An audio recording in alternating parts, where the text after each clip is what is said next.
Technology. It is changing our lives. We use the term broadly, but in the sociological sense, it is the cultural information concerning how to use the material resources of the environment to satisfy our needs and desires. The world is continuously depending more on technology for productivity, and it is working.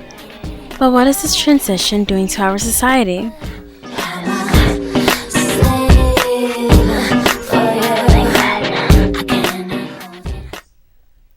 Let's do a little comparison analysis of a college student interacting with computers at 3 points in time: 1980, 2000, and 2009. In 1980, the personal computer existed, but was not widely owned. Furthermore, it did very little to assist one's studies, apart from being able to type your papers instead of write them by hand. The computer offered little help for finding specific information. The student would still have to use the library to do research.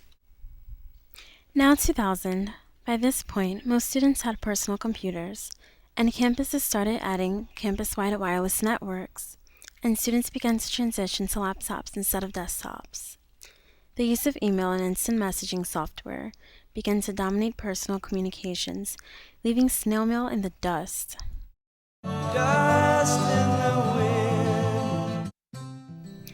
Now 2009, every single student at Dartmouth owns their own personal computer. Many have mobile devices that enable them to never be apart from their email and give them the power to search Google and Wikipedia in the palm of their hands. Students have the power to view their grades, communicate with professors at ease, and track down long-lost friends online, to mention a few of the many possibilities. Baby, you're so new age, you're like my new craze. Let's get together, maybe we can start a new phase. Based on these three examples, it is clear people are much more dependent on technology than they were even 10 years ago. But who is to blame for this change? The student? The professor? Some would suggest that with this increase in technology, demands on students by faculty have increased. While actual workload of classes has not changed much, professors now expect students to check their email, use multiple mediums for class projects, and search Google for the answer to a question they have in class, just because they do a better job at it. Where does this leave the student? Most view technology as cool, and that making a video to post on YouTube seems better than writing an essay. Because of this opinion, students usually take advantage of the opportunity to use technology to assist with their workload. But what about the student who favors paper over digital presentations?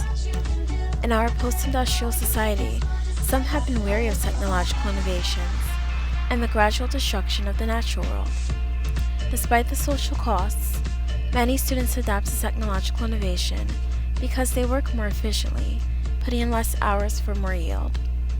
Luckily, current students have a good grasp on technology, but some adults still struggle.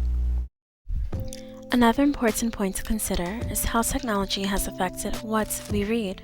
Let's go back to 1980. Apart from school-related texts, what does the student read? Probably newspapers and novels, so what information does he gain from this? Current events and fictional stories. Now consider the 2009 student. What does he read?